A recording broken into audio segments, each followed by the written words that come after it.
Jeudi le 6 août 2020, bienvenue à Derrière le comptoir.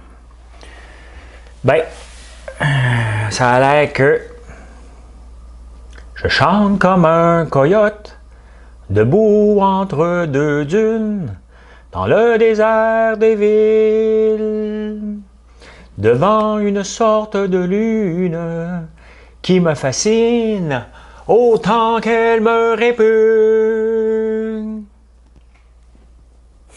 Je me prends pour un chanteur qui chante comme un pied. Ben, je chante comme un coyote. C'est la tourne de Jerry Boulet. Et j'ai pas sa voix rauque, là. J'ai pas assez fumé de clope dans ma vie. Mon gars, l'autre jour, m'a demandé combien j'avais fumé de cigarettes dans ma vie. J'en ai fumé peut-être 2 ou 3. Une à 10 ans. Et à 10 ans, je m'étais fait prendre à fumer avec mon cousin Bertrand et ma sœur Geneviève chez Pierre Lamoureux, qu'on appelait communément Tipit. Et il sait pas. Ben, ici, il n'aime pas ça. Mais bon, il est encore vivant, mais bon. On l'appelait Tipit Lamoureux, puis on allait là. Et on avait fumé une cigarette en cachette. Puis mon frère Yannick, petit snoro, pendant un été complet, il faisait ça toutes les fois. Donnez-moi vos bonbons. Non. OK. Papa, maman! Les autres ont fumé chez Pierre Lamoureux. Mes parents le savaient depuis le début de l'été, puis ils nous ont fait marchander. Mon frère Yannick nous a fait marchander tout l'été. 3 mois. Tout l'été. Et à un moment donné, j'ai dit, ben regarde, hein, tough luck, fini. On va le dire, là, je suis tanné de te donner tout ce que tu veux. Monsieur, pendant un été, il était roi. Un petit roi. C'était lui, le petit roi de Jean-Pierre Ferland. Bon, ben écoute, la journée, comment que s'est passée la journée? Ah oui, c'est vrai. C'est parce que, tu sais, vous savez, j'élève des abeilles. Puis là, on est en train de couper des arbres. Et quand on fait du sucre, hein, les abeilles sont à la porte des bâtisses. C'est comme ça, ils viennent chercher le sucre, des abeilles à l'érable. Et j'avais un chandail en noir ce matin. J'ai pas vu qu'il y avait, je pense que c'était une guêpe, pas d'abeille. Parce que j'allais me tourner autour alors que je déplaçais des branches. Et je me suis fait piquer en dessous du bras, mais solide. Et on n'a pas trouvé le dard, donc c'est pour ça que je pense que c'est une guêpe. Bref, vous me demandez souvent c'est quoi ces pilules-là. Ben, c'est des pilules anti-allergie que j'ai été obligé de prendre. C'est pas mes abeilles qui m'ont piqué, c'est une vulgaire guêpe qui m'a fait souffrir. Donc j'ai été obligé de prendre des antibiotiques toute la journée, plus une crème en plus. Ça a mal débuté la journée, mettons. Donc, ensuite, ben, j'ai continué à gosser sur mon maudit Facebook pour essayer de voir les pubs, comment je peux faire. Et j'ai trouvé une façon de faire. Il y a une façon détournée de le faire, mais je ne suis pas prêt à en refaire encore. Mais j'ai écrit un email à Facebook pour m'excuser. Parce que toutes les places que j'ai trouvées, comment ils ont réglé leur compte, ils se sont excusés. Donc, je ne sais pas quelle gaffe que j'ai fait avec Facebook, mais je me suis excusé. Bonjour Facebook. Hi Facebook. Sorry to disturb you again with my little account. Hein? Écrit en anglais. Et puis j'ai dit, je sais que j'ai fait une gaffe, je ne savais pas ce que je faisais. Puis que je m'excuse de ça. J'ai lu et j'ai appris de mes erreurs. Je ne recommencerai plus maintenant que j'ai appris. Je m'excuse de tout le trouble que je vous ai causé. Please, can I get my access back now? Hein? On va voir. Hein? C'est ce qu'ils disent de faire. Fait que ça fait 8 fois qu'ils me disent non, puis je rouvre une étiquette. J'essaie de chatter avec eux autres. On lâchera pas le morceau. On lâchera pas le morceau. Fait que c'est ça. C'est ça. Hey, il y a une autre affaire aujourd'hui. Une autre affaire. J'ai eu une cotation pour faire ma slab de béton. Pour me rendre compte que ce ne sera pas une slab de béton. Non. Il n'y a personne qui veut le faire, c'est une bâtisse trop grande et il a peur que ça bouge. Fait que là, on va creuser en fin de semaine pour faire une foutine de 5 pieds et demi. Donc, on va descendre ça dans le sol, puis il va y avoir du ciment, bien entendu, dans le milieu. Mais on va faire une foutine à la place. Donc, une foutine, c'est 5 pieds dans le creux. Fait qu'on va creuser en fin de semaine. Mais moi, je suis à Drummondville en fin de semaine. C'est mon frère qui va faire ça. C'est mon frère qui va faire ça samedi, dimanche. Mais bon, c'est pas si pire que ça, là. La bâtisse, ça va être là pour 100 ans, il faut la faire comme il faut. Et c'est ce qu'on va faire. Bon, c'est un petit peu plus cher, bien entendu, là, mais c'est comme ça. Hein? Pas pour refaire quelque chose, puis après ça, appeler une compagnie de pieux pour venir mettre ça droite, parce que c'est tout croche. Tu sais. Je veux pas qu'elle aille la retraite quand moi je vais l'avoir, mettons. Tu sais. Hey, mes gars m'écoutent, mais ils me le disent pas tout le temps. T'sais, ils font pas des likes sur mes vidéos tout le temps. Et ils m'écoutent. Un matin, mon fils Mathieu, mon plus vieux, il m'a écrit, il m'a fait FaceTime, il était trop content, il a ri aux éclats. Donc moi, honnêtement, quand mes enfants m'écoutent, qu'est-ce que vous voulez de plus? Hein? C'est pour le père, hein? Peut-être c'est les amis qui lui disent « Hey, écoute ton père un matin », fait qu'il est obligé de m'écouter. Fait que, parce que j'ai ri un peu, j'ai pris un moment de silence après le commentaire savant du commentateur sportif à la télévision francophone. J'ai tellement aimé que j'ai switché à la radio. J'ai écouté un petit peu Martin McGuire à la radio parce qu'avec lui, tu peux te fermer les yeux et tu as un voyage dans l'espace. La passe à gauche. À Tatar, qui est à gauche. Tatar qui revient sur le flanc gauche. Il est tout le temps à gauche parce que moi, je ne suis pas encore assez vite. Là. Derrière le but. Il y a Carey Price qui se déplace vers sa droite. C'est intéressant d'entendre Martin McGuire. Tu vois l'image. Une image. En parlant d'image, vous savez, quand j'ai mes 3 livres sont audio, vous pouvez les écouter vous pouvez les télécharger sur mon site, là, bien entendu, ils sont payants, là, parce que c'est pas moi qui ai les droits. Mais lorsque j'ai lu Qu'est-ce que j'en pense, il y a beaucoup de chiffres là-dedans. Et je me suis rendu compte que les chiffres, je ne les lisais pas, mais je les voyais. Et quand j'ai lu toute la journée, pendant 2 jours, pour faire le livre, il n'y a pas 2 jours d'écoute, il y a 3 heures d'écoute à peu près, mais ça a pris 2 jours à le faire, je me suis rendu compte que j'étais incapable de lire un livre, un chiffre à voix haute. Après, je me suis habitué quand même, là, mais j'ai trouvé ça extrêmement difficile de lire les chiffres à voix haute. Pourquoi je vous parle de ça? Parce que je viens de faire ma chronique à Cube et je parlais d'immobilier. Parce que dans les journaux, aujourd'hui, on parle d'immobilier, une hausse de 14%. Puis ici, on parle tout le temps des hausses, c'est un marché de vendeurs, comme si tout le monde s'enrichissait avec leur maison. La réalité, là, on ne fait pas une scène avec une maison. Une maison, ce n'est pas payant. Une maison, ça va être payant quand tu es dans une bulle immobilière, quand tu es dans une place très spécifique.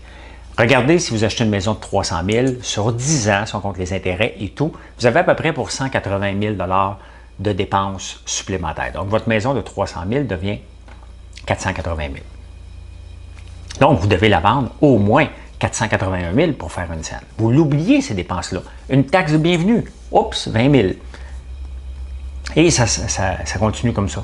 Lorsque vous vendez, à moins que vous ayez une maison de personnes âgées, ben vous devez acheter aussi dans un marché haussier. Si la logique, si c'était haussier pour vous, ça doit être... Qui c'est qui passe? Un tracteur. Ça va être haussier pour tout le monde. Donc, vous allez acheter, vous aussi, plus cher que vous allez attendre 10-15 ans pour revendre. On veut une maison, c'est un nid, c'est une place, on peut dire c'est à nous. Mais pensez pas que c'est le placement du siècle, ce n'est pas le placement du siècle. Ça coûte moins cher aller en appartement. Et mettons que pour une maison de 300 000, il faut comparer des pommes et des pommes. Pour une maison de 300 000, votre loyer, mettons à Montréal, va être 1500 maximum. Là. Pour une maison, l'équivalent d'une maison de 300 000, là. À Montréal, une maison de 300 000, il n'y en a pas. Donc, il faut comparer des pommes avec des pommes. Donc, en banlieue, pour 1500 $, une maison de 300 000, dans certaines banlieues, de moins en moins, mais on peut. Mais c'est besoin de comparaison. Si vous prenez cet argent-là, puis vous mettez la différence que vous mettiez entre le loyer et les dépenses de la maison. Et à chaque mois, admettons, vous mettez 1 000 $. Parce que vous savez que la bourse, vous pouvez demander le 2 janvier à un enfant de 2 ans qui connaît quelques chiffres. Combien l'augmentation de la bourse cette année? Papa, 9%. 9. Bon, c'est correct, vous avez compris le principe, peut-être 9%. Sur une période de 10 ans. Malin singe, écrit des chiffres. Il montre le chiffre 9, tu dis combien la bourse, puis il va t'écrire 9, il va avoir raison. Tous les analystes, cette année, on prévoit un 10, un 11. Regardez les analystes qui avaient prédit cette année. Ils n'avaient pas prédit une débarque de 30-40% pour une remontée en flèche. Là, on a une remontée en V. Là. La fameuse V, là, on l'a. Là. Ça a planté puis ça a remonté. Le record, le Nasdaq et le Dow Jones pètent des records à chaque jour. Donc, si vous prenez cette différence-là et que vous l'investissez dans un fonds indiciel, calqué sur le Dow Jones, sur le S&P 500, sur le TSX à Toronto. Cassez-vous pas la tête. Faites-le à chaque semaine ou à chaque mois et mettez le même montant. Ça descend, vous mettez le même montant, ça monte. Et regardez sur 10 ans comment vous allez avoir. Vous allez avoir un rendement de 8,8 en moyenne. Bien entendu, ce serait pas chanceux si vous le vendiez alors qu'on vient d'avoir le crash, là, puis vous le vendiez dans ce crash-là. Mais, toute chose est égale, si tout va bien, bien, vous auriez fait plus d'argent et beaucoup plus. Votre 300 000 que vous auriez au départ, que vous auriez pu mettre dedans, vous aurez rapporté 550 000 sur une période de 3 ans, sur une période de 10 ans, si vous auriez mis l'argent que vous auriez mis sur une maison. Donc, moi, ça me fait toujours rire ces chiffres-là. On augmente de 14 9 ici. Ouais, mais il faut être capable de payer, puis ça prend une hypothèque, puis ça prend aussi, puis il y a des frais reliés à tout ça. Donc, il faut prendre cette nouvelle-là avec un bémol, un gros bémol. Demain, on s'en va livrer Cookit. Jonathan s'en va avec la Popcorn Mobile. Tantôt, j'ai pris son auto, puis Jonathan, il conduit son auto. C'est la vanne, c'est rendu son auto. Jonathan a une Golf, mais là, il se promène juste avec la Popcorn Mobile. Et il est penché. On dirait qu'il conduit un autosport avec de la musique, là, tu sais, un rap, là, tu sais, un gros rap penché, là, tu sais, comme ça, bien couché. Je sais pas comment il fait pour conduire. Je sais pas comment il fait. Monsieur, madame Despétriaux, les parents de Jonathan, là, parlez-lui. Je sais que c'est mon enfant adoptif, mais je ne sais pas encore comment le gérer. Fait que je vous dis ça parce que les gens pensent vraiment que c'est mon fils, même quand il se présente dans les maxis. « Ah, t'es le fils de François Lambert. » Je ne sais pas si je devrais prendre ça comme un compliment. Tu sais. Je ne sais pas. Hier, j'ai dit à quelqu'un que j'avais 53, puis elle m'a dit, ou j'ai dit dans 7 ans, je vais avoir 60. Elle m'a dit, ben non, pas dans 7 ans. Ben oui, dans 7 ans, je vais avoir 60 ans. Ah. Pourquoi tu fais tout ça, François? Tu pourrais être à la retraite, tu pourrais profiter de la vie. Ben oui. J'ai essayé de profiter de la vie entre 42 et 50 ans. C'était plate. J'avais du fun, là, mais pas de but. Tu te lèves le matin, tu n'as pas grand objectif de bâtir. J'avais des objectifs, bien entendu. J'ai écrit quand même 3 livres dans cette optique-là. Là. Mais pour moi, écrire un livre, ça va vite. Un coup que les idées sont en place, puis je l'appelle Marilyn qui m'aide. Ben ça va super vite. Donc, c'est un challenge pendant 2 mois, mais après ça, c'est terminé. Une entreprise, c'est un challenge à tous les jours. Aujourd'hui, en parlant de challenge entrepreneurial, la petite section entrepreneuriale, dans la section entrepreneuriale,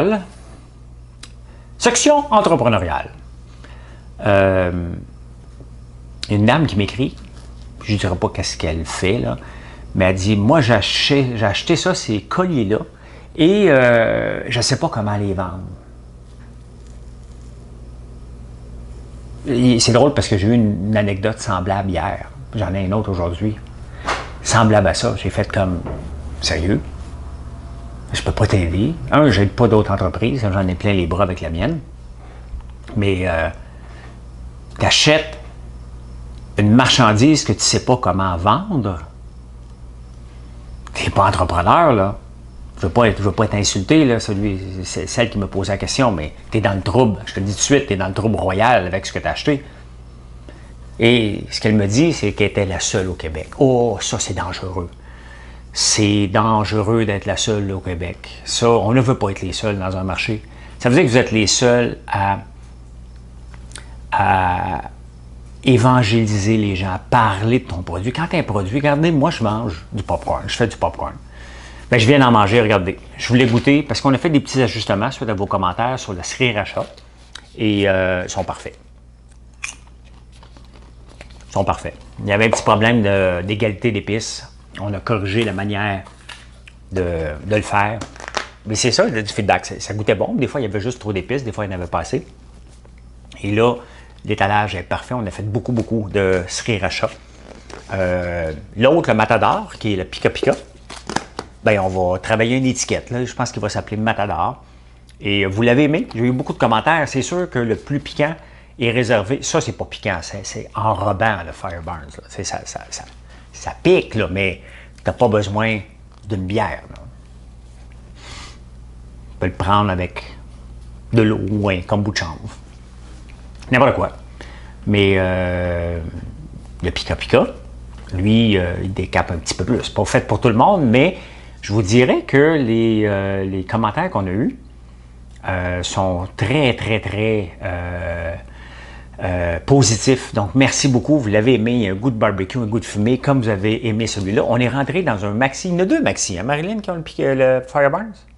Saint-Romuald? Ça? Ah oui, c'est vrai. Oui. Il y a Saint-Romuald aussi, puis à Blainville. On est en spécial aujourd'hui, toute la semaine, à 4 chez Maxi. Et il y a des gens qui disent « Ouais, mais regarde, 4 ». Après ça, les gens, 4,80 $. C'est un spécial, OK?